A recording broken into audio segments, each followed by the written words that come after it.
نحمده ونصلي على رسوله الكريم اما بعد فاعوذ بالله من الشيطان الرجيم بسم الله الرحمن الرحيم رب اشرح لي صدري ويسر لي امري واحلل عقدة من لساني يفقهوا قولي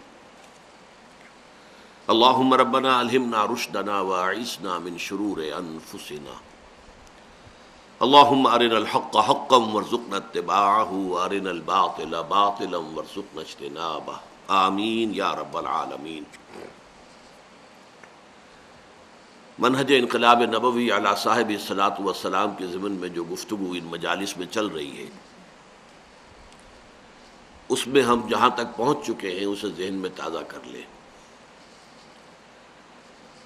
انقلاب کے لفظی معنی کیا ہے؟ انقلاب کا اصطلاحی مفہوم کیا ہے؟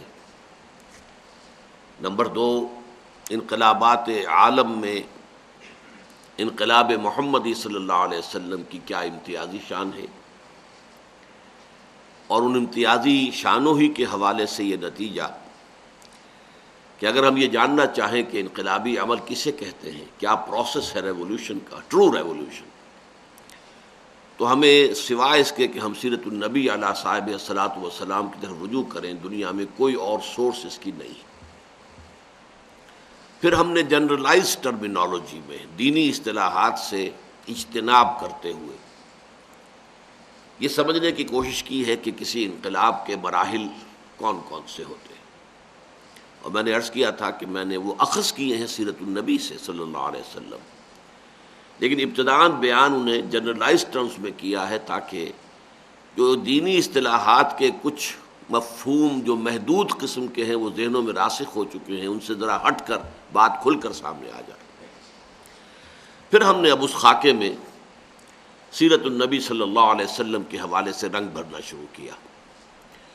تو ہماری بات جہاں تک پہنچ چکی ہے وہ یہ ہے کہ 4 جو اقدامات ہیں یا 4 مراحل ہیں سیرت النبی میں، ہم دیکھتے ہیں کہ پہلے 12 یا 13 برس کے جو آپ کے مکی دور کے ہیں، ان میں وہی 4 قدم جو ہے وہی اٹھائے گئے، اور وہ سائیڈ بائی سائیڈ، وہ گنتی میں سمجھانے میں تو پہلا، دوسرا، تیسرا، چوتھا، اس حوالے سے ہم نے انہیں ایک نمبرنگ کی ہے ان کی، لیکن وہ سائملٹینیس تھے، بیک وقت وہ اعمال جاری تھے۔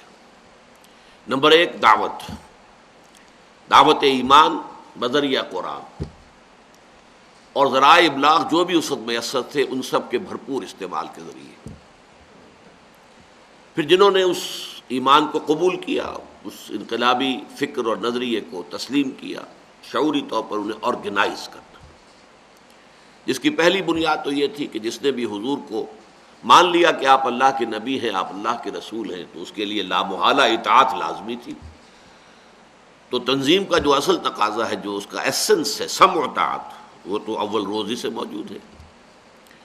لیکن یہ کہ بعد میں آپ نے ایک موقع پر بیعت لے کر، ایک تو یہ کہ جو اگلے آئندہ مراحل تھے کہ جن میں تصادم نے شدت اختیار کرنی تھی اور 2 طرفہ تصادم ہونا تھا، اس کے لیے ایک تنظیمی ڈھانچہ استوار کیا، اور اپنے بعد کے لیے ایک اسوہ چھوڑا، اس لیے کہ ظاہر بات ہے کہ آپ پر نبوت و رسالت کا اختتام ہو گیا تھا، اور آئندہ کوئی بھی حیت اجتماعیہ اس بنیاد پر قائم نہیں ہونے والی تھی کہ کسی کو نبی مانا جائے اور اس کی اطاعت کی جائے۔ لہذا انسٹیٹیوشن آف بیعت جسے ہم کہتے ہیں اردو میں، وہ سامنے آئی، اور وہ جو متفق علیہ روایت ہے بخاری اور مسلم کی، وہ میں آپ کے سامنے رکھ چکا ہوں۔ پھر تربیت، اب یہ لوگ جو منظم ہو گئے ان کی تربیت، اس میں سب سے پہلے یہ کہ جو انقلابی فکر ہے وہ مستحضر رہے ذہنوں میں، اس کے لیے قرآن کا پڑھنا، پڑھو پڑھو پڑھو پڑھو، اتل ما اوحی الیک من کتاب ربک قم اللیل الا قلیلا نصفہ او انقص منہ قلیلا او زد علیہ ورتل القرآن ترتیلا۔ نمبر 2، سمع و طاعت، اس کی عادت ڈالو، اس کے خوگر ہو جاؤ، اور اس میں خاص طور پر جو چوتھا سٹیپ تھا جو بعد میں بیان کروں گا، اس کے ذریعے سے بہت بڑی تربیت حاصل ہوئی سمع و طاعت کی۔ تیسرے پھر یہ کہ تن من دھن قربان کرنے کے لیے آمادہ ہو جانا، جس کی اصل بنیاد ایمان بالآخرہ ہے، کہ اصل زندگی تو وہ زندگی ہے اگر اس زندگی کی ہر شے ہم اللہ کی راہ میں لگا دیں تو we stand to lose nothing. وہ تو سیونگ ہو رہی ہے ہماری. سارا مال آپ نے اللہ کی راہ میں دے دیا تو کہاں گیا؟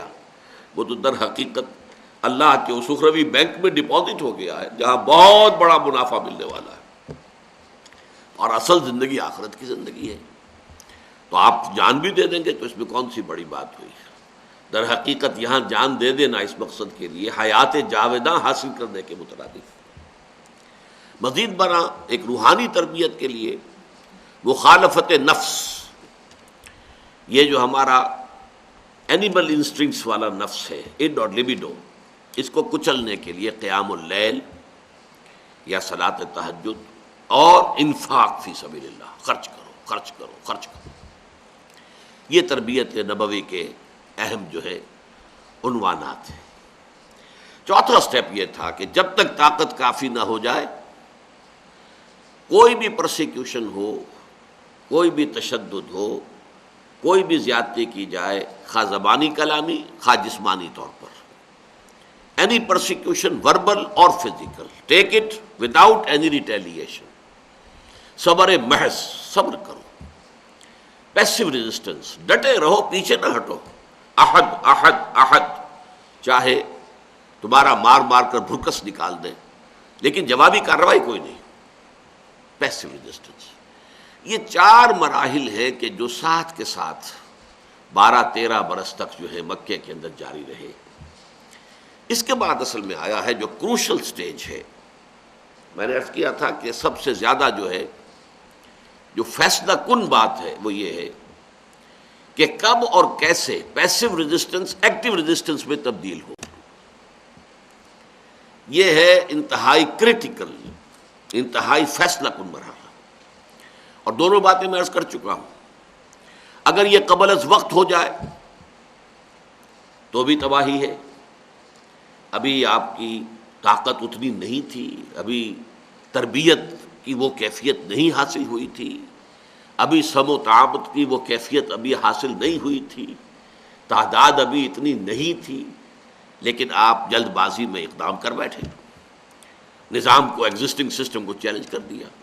ظاہر بات ہے اگر خلوص اور اخلاص کے ساتھ یہ غلطی ہوئی ہے تو اخروی جو اس کا اجر و ثواب ہے وہ محفوظ رہے گا، لیکن دنیاوی اعتبار سے وہ انقلابی جد و جہد ناکام ہو جائے گی. لیکن دوسری طرف یہ بھی ہے کہ اگر اس کا وقت آ گیا ہو، میچور ہو چکا ہو وقت، اور پھر قدم نہ اٹھایا جائے تو یہ بھی گویا کہ ایسے ہے کہ ایز اف یو مس دی بس نکل گئی، اب کھڑے رہیے آپ.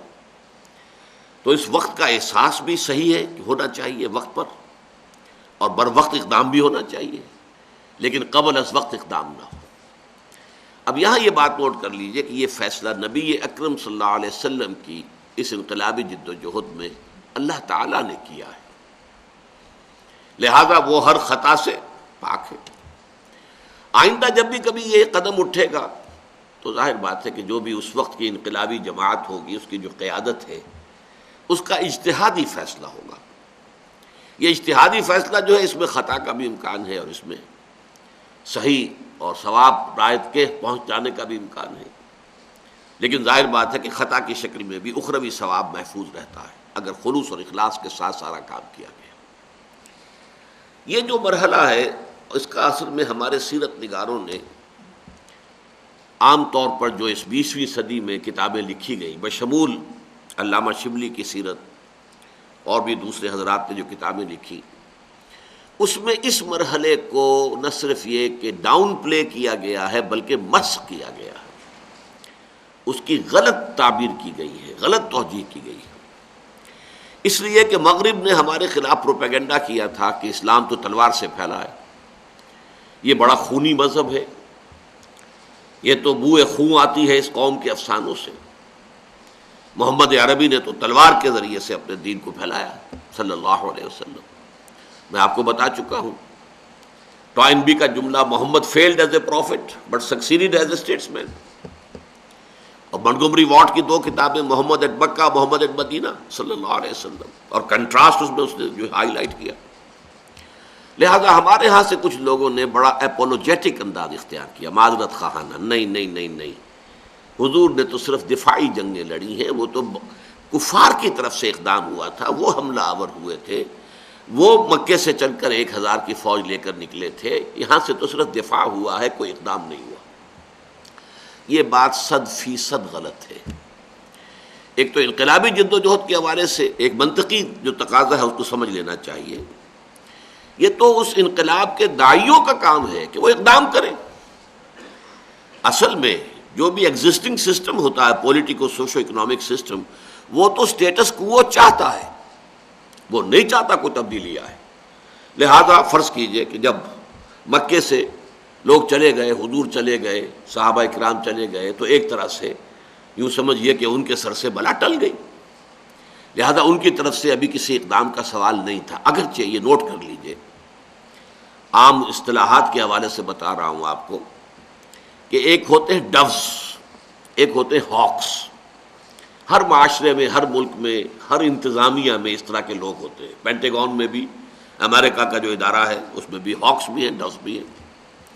کچھ لوگ ہوتے ہیں جو کہتے ہیں نہیں بس آگے کرو، بڑھو، اقدام کرو، کچل دو، ہر مخالفت جو ہے اس کو جو ہے تہس نہس کر کے رکھ دو۔ کچھ لوگ ہوتے ہیں نہیں بھائی مصلحت دیکھو، ذرا حالات کو دیکھو، اور یہ میں اس کو محاورے کی زبان میں کہہ رہا ہوں کہ اگر گڑ دے کر مارا جا سکتا ہو تو زہر دینے کی کیا ضرورت ہے۔ تو یہ ڈوز اینڈ ہاکس کی ایک کشمکش جو ہے مکے میں جاری ہو چکی تھی۔ ابو جہل جو ہے وہ ہاکس کا سرغنہ تھا، عقبہ ابن ابی معیط تھا، اور لوگ تھے، نضر ابن حارث تھا، اور لوگ تھے۔ یہ تو اس پر اصرار کر رہے تھے کہ ہمیں محمد کا تعاقب کرنا چاہیے صلی اللہ علیہ وسلم، اور ان کے نزدیک اس فتنے کو بالکل کچل دینا چاہیے۔ انہیں وہاں موقع مل گیا تو نہ معلوم کیا شکل اختیار کر لیں، کس طرح سے یہ پھر کوئی اقدام کر بیٹھے۔ لہذا ہم پری ایمپٹ کریں، ہم آگے جائیں، تعاقب کریں، پیچھا کریں، اور مدینے ہی میں جا کر ان کو ہلاک کریں۔ لیکن دوسری طرف ڈوز بھی تھے۔ ان ڈوز میں ایک بہت نمایاں شخصیت تھی عتبہ ابن ربیعہ کی، وہ چونکہ بہت سینئر آدمی تھا۔ یہ عتبہ خسر تھا ابو سفیان کا، ہند کا باپ عتبہ، اور یہ سینئر لوگوں میں سے تھا۔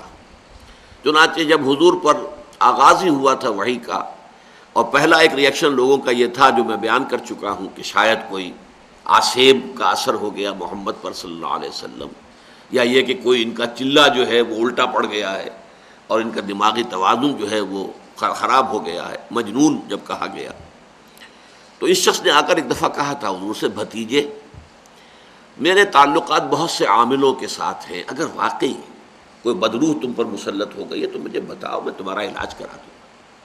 مطلب اس طرح کا آدمی تھا، ایک بزرگ شخصیت، اور یہ ڈوز میں سے تھا۔ اس کے ساتھ ہی حکیم بن حزام جیسی شخصیت بھی تھی رضی اللہ تعالیٰ عنہ، بعد میں وہ ایمان لے آئے، اس وقت تک ایمان نہیں لائے تھے۔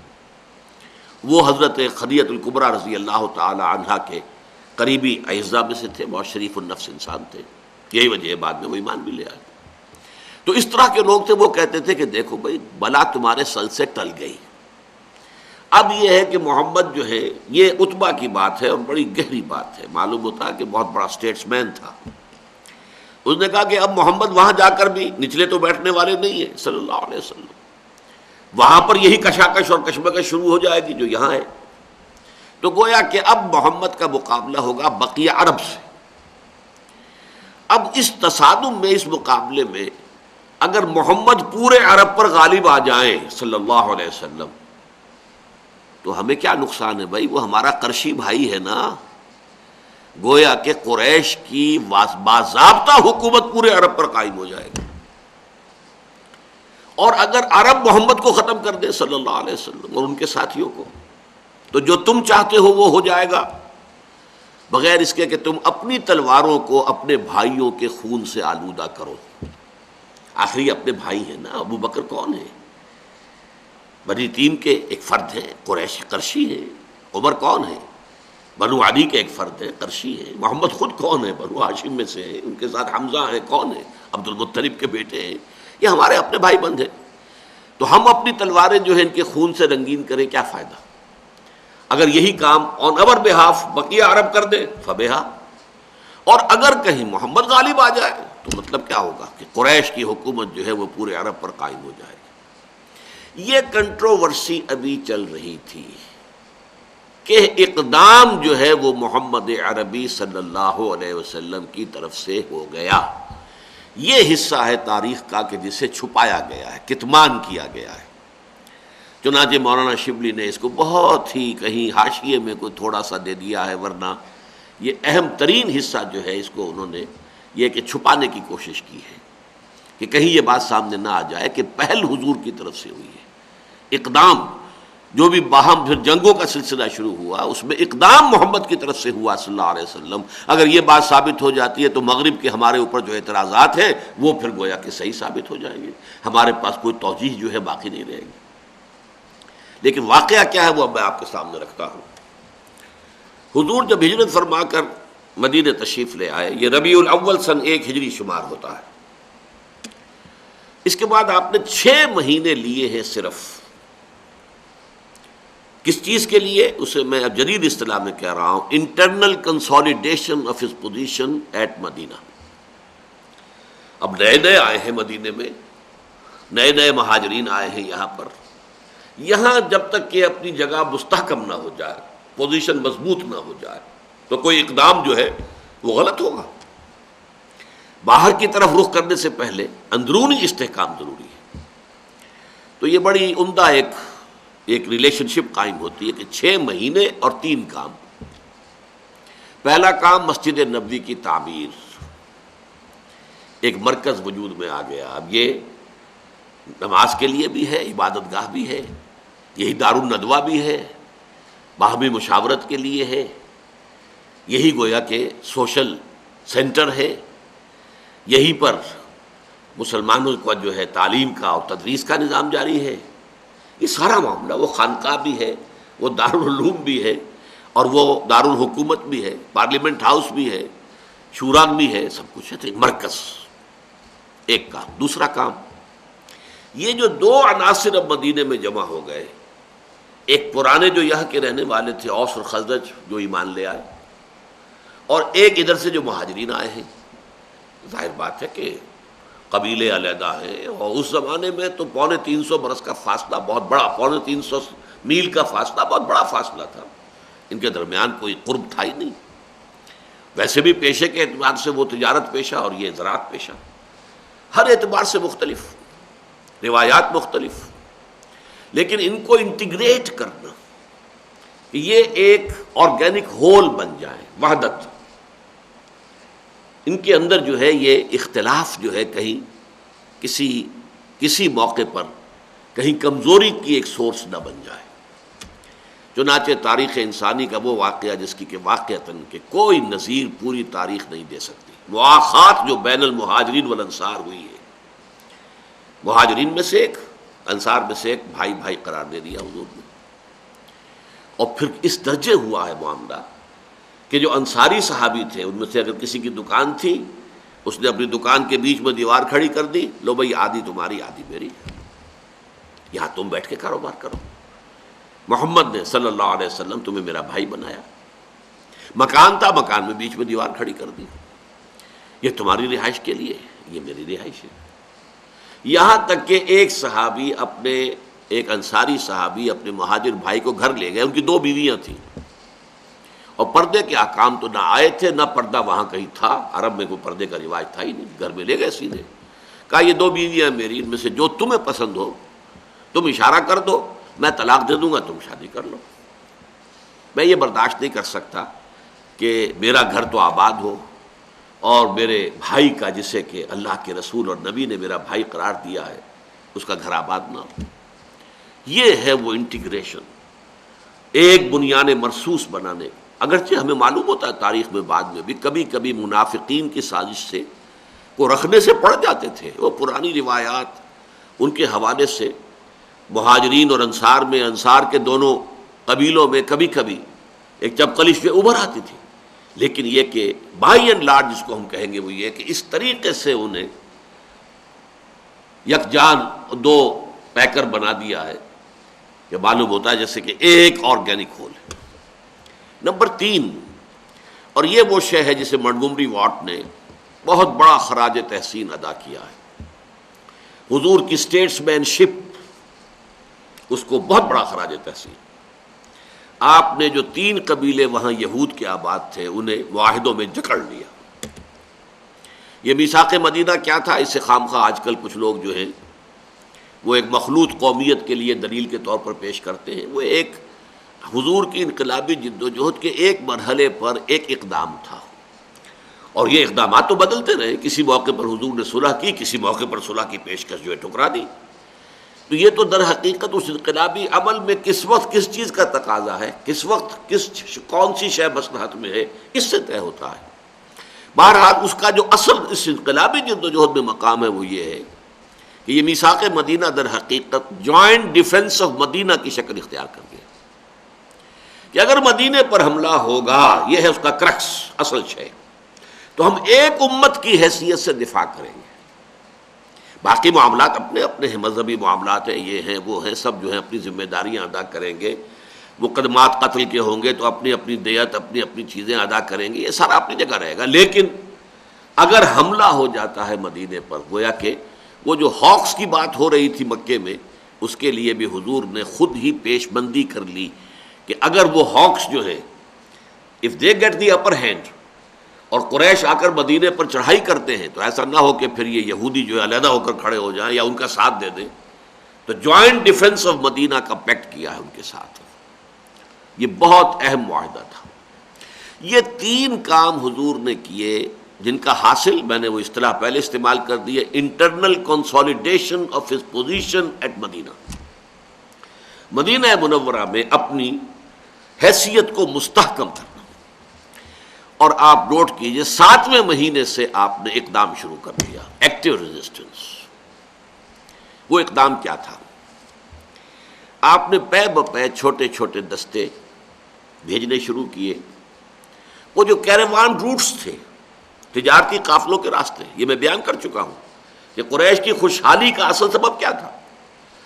یہ ایسٹ اینڈ ویسٹ ٹریڈ کے درمیان لنک بن گئے تھے۔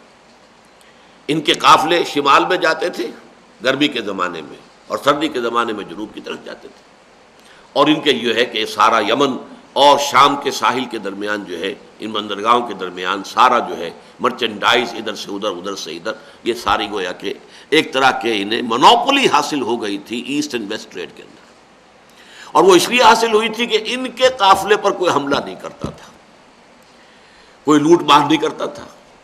اگر کوئی ان کے قافلے کو لوٹے گا تو ان کا بت جو کعبے میں رکھا ہوا ہے وہ اسے وہاں سے نکال دیں گے یا اسے توڑ پھوڑ کے پھینک دیں گے، اور ان کے گاڈز جو تھے، ان کے جو معبود تھے، وہ گویا کہ ان کے پاس ہاسٹیجز کی حیثیت سے تھے۔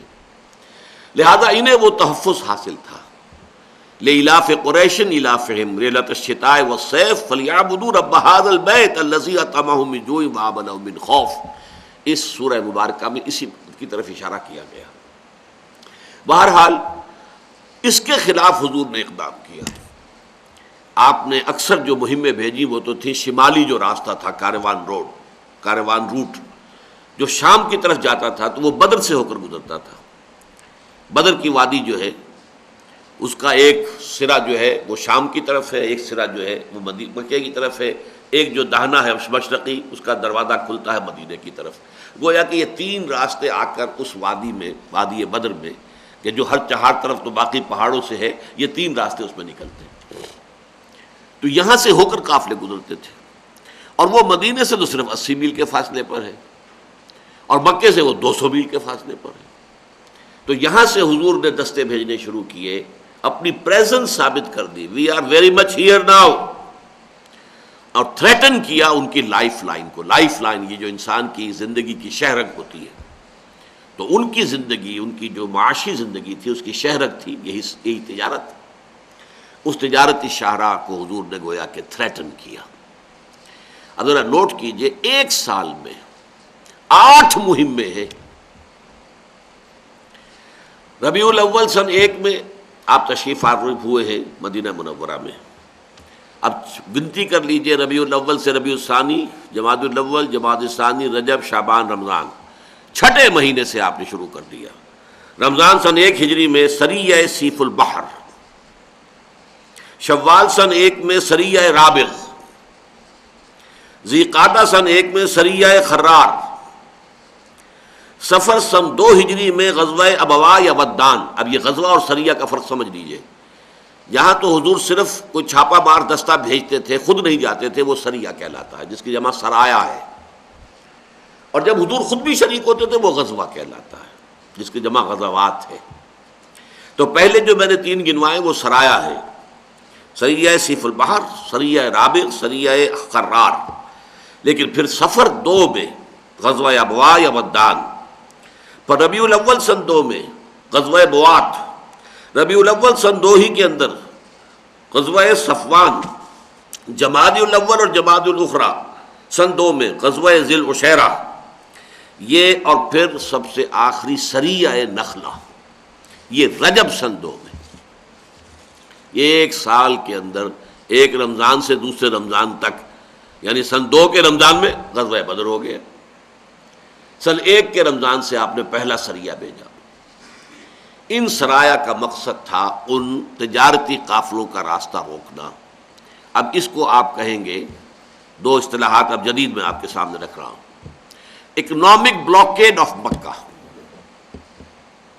اس لیے کہ اگر یہ تجارتی شاہراہ مخدوش ہو گئی تو گویا کہ معاشی اعتبار سے گھیراؤ ہو گیا مکے کا. Economic blockade. آپ کو معلوم ہے کہ سن 67 کی جو 6 روزہ جنگ ہوئی تھی عرب ممالک اور اسرائیل کے مابین، وہ اس پر ہوئی تھی کہ عقبہ کی جو بندرگاہ ہے اسے صدر ناصر نے، جو اس وقت مصر کے حکمران تھے، بلاک کر دیا تھا. بلاکیڈ آف عقبہ، جس کے نتیجے میں پھر اسرائیل نے بھرپور حملہ کیا پوری قوت کے ساتھ، اور ادھر جو ہے شام سے گولان ہائٹس لے لیے، مصر سے پورا سرائے سینا لے لیا، سرائے پیننسولا، اور اردن سے یہ پورا ویسٹ وغیرہ سارا کا سارا لے لیا، چھین لیا. تو یہ بلاکیڈ جو ہوتا ہے، یہ بلاکیڈ ہے.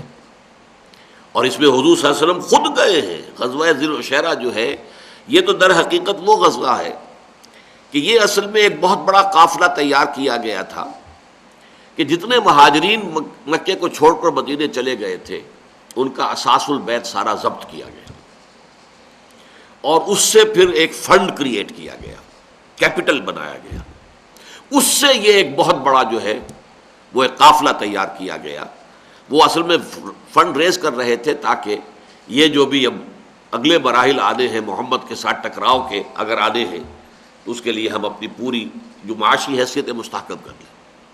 حضور نے اس کا تعاقب کیا جب وہ قافلہ ابو سفیان کی سرکردگی میں جا رہا تھا شام کی طرف، لیکن وہ قافلہ نکل گیا، حضور اس کو کیچ نہیں کر سکے. اس اعتبار سے نوٹ کیجئے. لیکن جب یہ قافلہ واپس آ رہا تھا، اب حضور صلی اللہ علیہ وسلم نے مدینے میں مشورہ کیا کہ ہمیں اس قافلے کا راستہ روکنا ہے. یہ رمضان سن 2 کا واقعہ ہے. چنانچہ مدینے سے آپ نکلے ہیں، اور مدینے سے آپ نکلے، کسی جنگ کا کوئی ابھی احتمال تھا ہی نہیں، نہ یہ معلوم تھا کہ مکے کی طرف سے کوئی فوج جو ہے وہ تیار ہو کر نکل رہی ہے.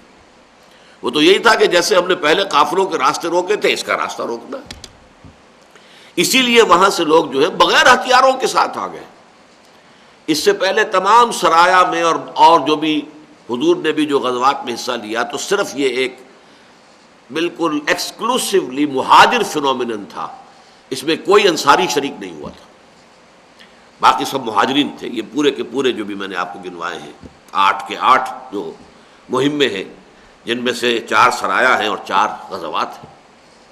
لیکن اس موقع پر کچھ مدینے کے جو انصار ہیں وہ بھی ساتھ شریک ہو گئے کہ بہت بڑا قافلہ آ رہا ہے، بہت لدا پھندا ہے، بہت مال اس کے اندر مال تجارت ہے. ظاہر بات ہے قافلے کے ساتھ محافظ کتنے ہوتے ہیں، 30 40 50.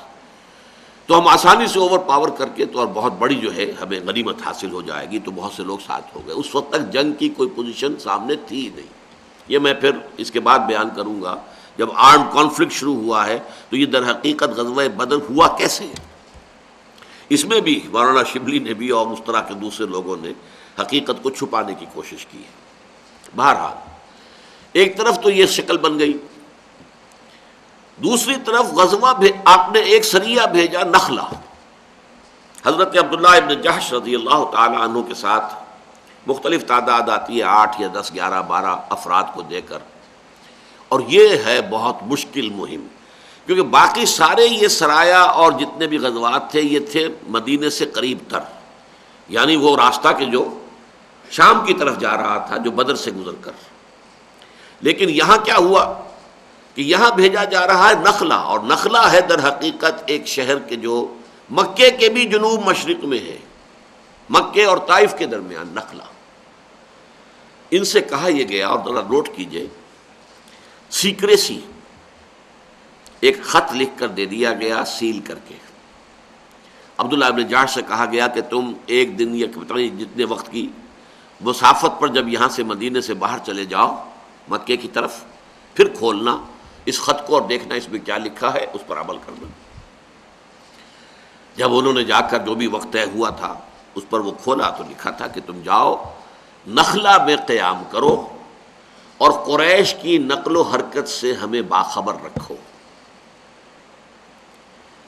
اب خط جب انہوں نے پڑھا تو ان کے ایک دفعہ تو ہاتھوں کے طوطے اڑ گئے، یہ تو بڑا مشکل کام ہے، یعنی مدینے سے تو ہم ہو جائیں گے کوئی 300 میل سے بھی زائد دور، مدینے سے کسی کمک کے آنے کا سوال نہیں، واپس بھاگ کر مدینے پہنچنے کا آسانی سے جو ہے امکان نہیں، اور مکے کے ہم قریب ہوں گے، مکے سے ہمارے اوپر جو ہے کوئی بہت بڑا اقدام ہو سکتا ہے، اور ہماری نفری بہت چھوٹی سی ہے، یہ 10-12 یا 8-10 آدمی کیا کریں گے؟ تو حضرت عبداللہ ابن جہش نے کہا اپنے ساتھیوں سے کہ بہرحال میں تو اس کا جو بھی حکم ہے مجھے کرنا ہے اور مجھے جانا ہے، آپ میں سے اگر کوئی واپس جانا چاہے تو چلا جائے۔ سب نے کہا نہیں، ہم ساتھ رہیں گے، جو حکم ہے حضور کا اس پر عمل کریں گے۔ یہ نخلا میں جا کے مقیم ہو گئے۔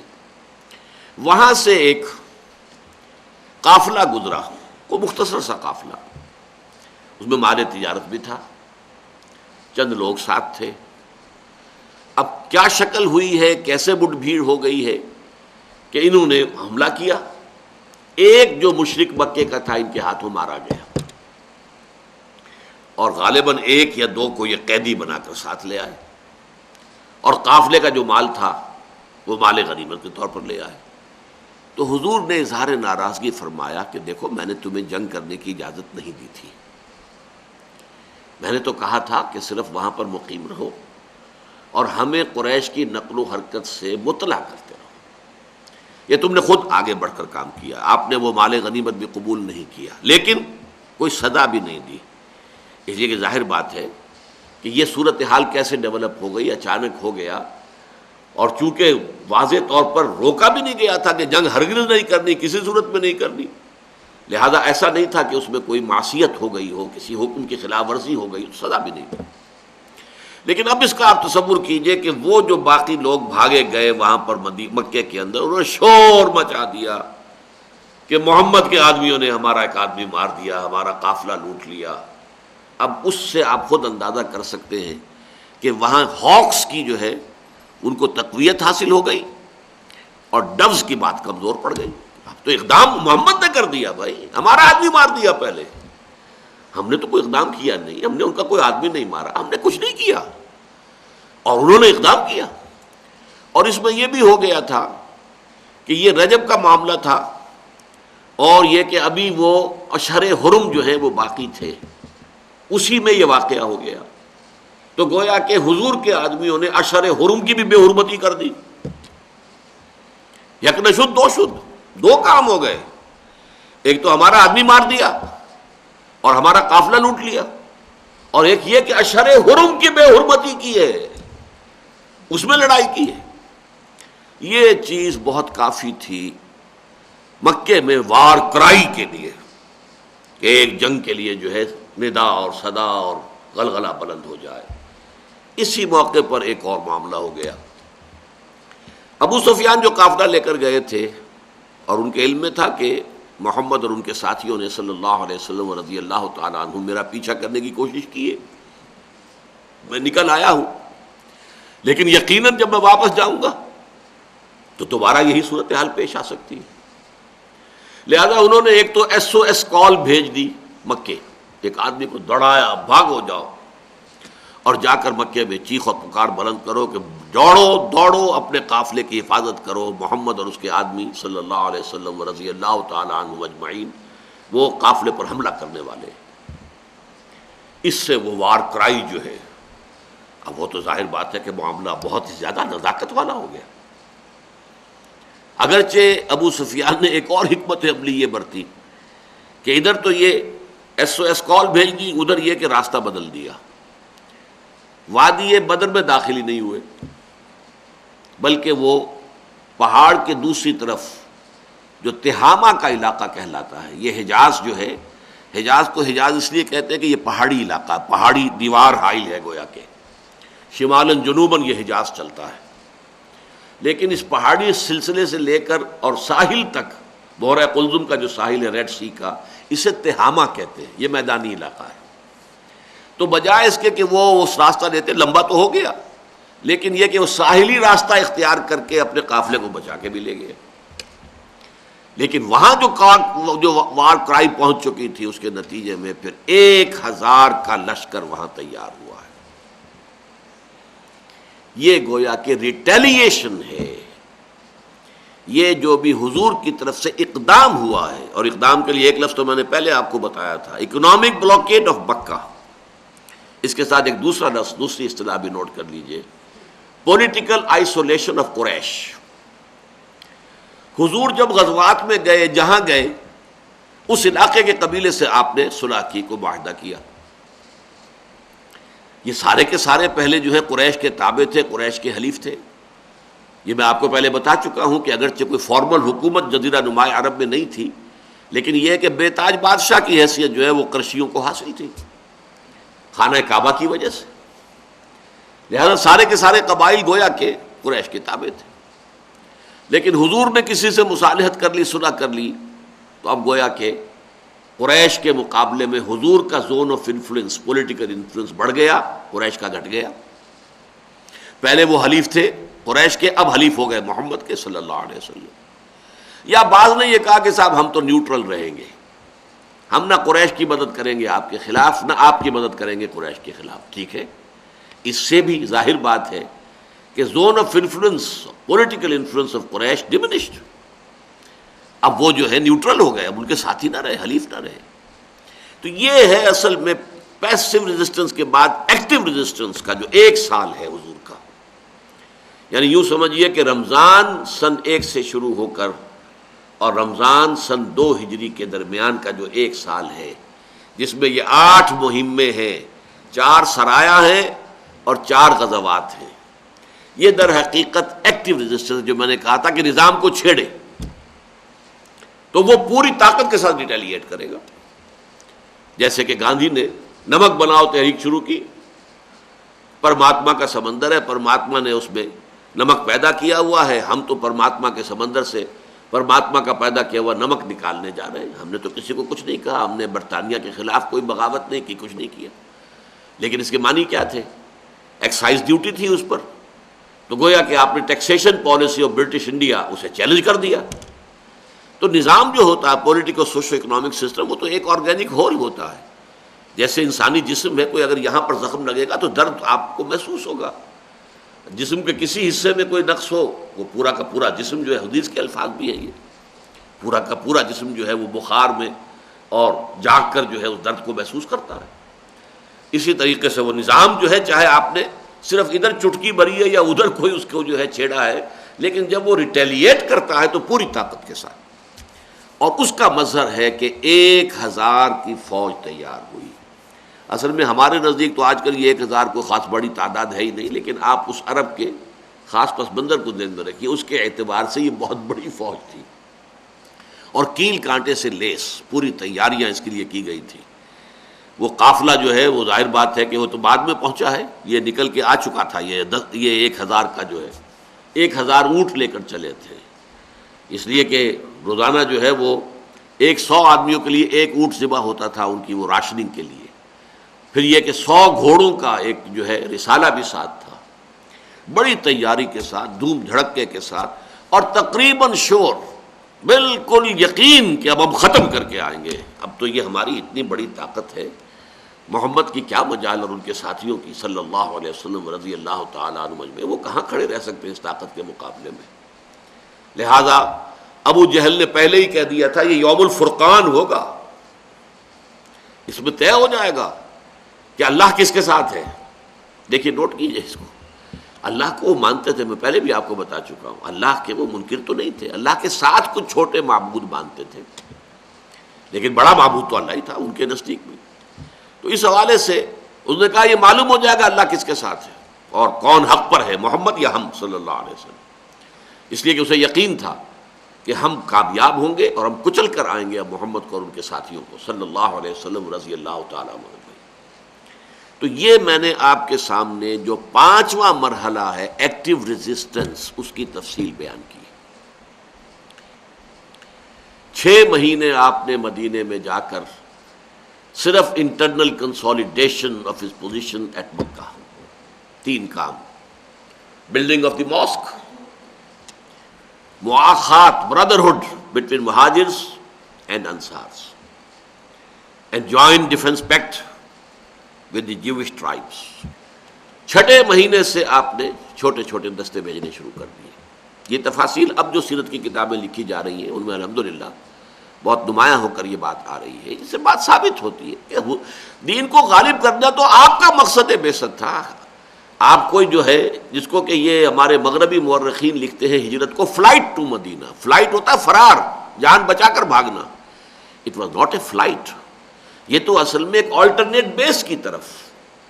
اگر یہاں پر ہم اپنا کام آگے نہیں بڑھا سکتے تو اللہ تعالیٰ ہمیں کوئی آلٹرنیٹ بیس عطا کر دے تاکہ ہم وہاں سے اپنے آفینسو کو لانچ کر سکیں. لبریٹ کرنا اس خانہ کعبہ کو، اس کے اوپر مشرکین کا تسلط. یہ تو ابراہیم اور اسماعیل نے توحید کا مرکز بنایا تھا علیہم الصلاۃ والسلام، اور آج یہ شرک کا اڈا بن گیا ہے. اس کی لبریشن، اللہ کے دین کا غلبہ بھیجا ہی اس لیے ہے. هو الذی ارسل رسولہ بالہدی ودین الحق لیظہرہ علی الدین کلہ.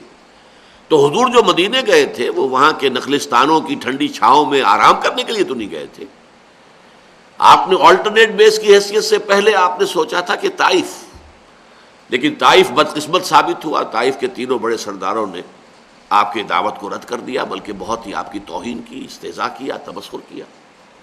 اللہ نے یہ جو خوش قسمتی تھی، یہ سعادت تھی، یہ یثرب کے لیے لکھی ہوئی تھی، تو یثرب کے حصے میں وہ سعادت آ گئی کہ وہاں سے اسی سال میں عام الحزن میں 6 افراد خزرجی ایمان لے آئے. اگلے سال 12 ہو گئے، اگلے سال 75 ہو گئے، اور وہ بیعت عقبہ ہو گئی جس کی میں تفصیل آپ کو بیان کر چکا ہوں. ان کا کہ اب آپ آئیے مدینہ تشریف لائیے، ہم آپ کی حفاظت کریں گے جیسے کہ اپنے اہل و عیال کی حفاظت کرتے ہیں. تو اس اعتبار سے وہاں جا کر آپ نے صرف 6 مہینے لیے ہیں اپنی کنسولیڈیشن میں، اور اس کے بعد اقدام شروع کر دیا ہے. یہ ہے ایکٹیو ریزسٹنس 1 ایئر. اور یہ جو کتاب ایک تازہ لکھی گئی ہے سیرت پر، صفی الرحمان مبارک پوری کی، جس پر کہ سعودی عرب کی حکومت کی طرف سے انہیں ایوارڈ بھی ملا ہے، الرحیق المختوم، وہ اس اعتبار سے بہت اچھی کتاب ہے کہ اس میں ان 8 یہ جو مہمات ہیں، سرایا اور غزوات قبل بدر، ان کی پوری تفصیل جو ہے وہ دے دی گئی ہے. بہرحال اس کا نتیجے میں ظاہر ہے کہ پھر وہ 6th and final stage, that is armed conflict شروع ہو گیا. یہ رمضان سن 2 ہجری سے غزوہ بدر سے اس کا آغاز ہو گیا. اقول قولی ھذا واستغفر اللہ لی ولکم ولسائر المسلمین والمسلمات.